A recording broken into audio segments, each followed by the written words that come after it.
নমস্কার, public news next চ্যানেলে আপনাদের জানাই স্বাগতম। সংবাদ পড়ছি আমি বিশ্বজিৎ।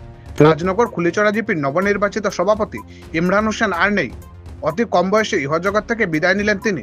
তার এই অকাল প্রয়াণে রাজনগর কুলিচড়া জিপির প্রতিটি এলাকায় শোকের ছায়া নেমে এসেছে।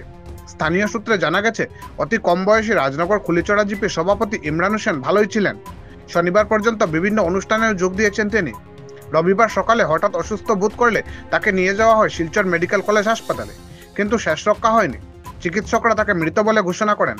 তার মৃত্যুর খবর ছড়িয়ে পড়তেই পুরো রাজনগর কুলিচড়া জিপি এলাকা শোকের ছায়া গ্রাস করে নিয়েছে।